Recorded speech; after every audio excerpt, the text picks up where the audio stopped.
Let me say, I think that the disastrous withdrawal from Afghanistan was a foreign policy humiliation, unlike anything our nation has endured since the Iran hostage crisis.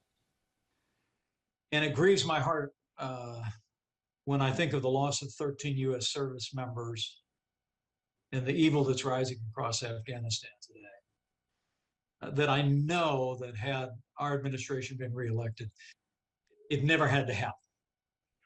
The deal that we struck with the Taliban in February of 2020 was predicated on three conditions. Number one, there would be no harm to American service members in Afghanistan. As evidence that the Taliban knew we meant business, there wasn't a single American casualty for 18 months in Afghanistan, February 24th. Right. There also was an expectation that they worked with the Afghan national government and an expectation that they commit to not ever becoming a safe harbor for radical Islamic terrorist organizations like Al Qaeda or ISIS-K. I was in the Oval Office, Daniel, when President Trump spoke to Mullah Bardo in February.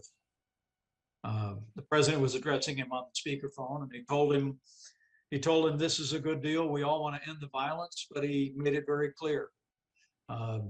He said, but if you break this deal, we're going to hit you harder than we've ever hit you before. And I could tell from where I was standing, the tone in the Taliban leader's voice, and said he knew we meant business. Of course, this was just a matter of weeks after the president had given the order to take down Qasem Soleimani. It was a matter of a few months after our armed forces had taken down the last inch of the ISIS caliphate in Syria and eliminated Abu Bakr al-Baghdadi without one American casualty. And so I believe in my heart that things would have been different. There's a saying that I know you aspire to the principle that weakness arouses evil, that peace comes through strength, and I believe that the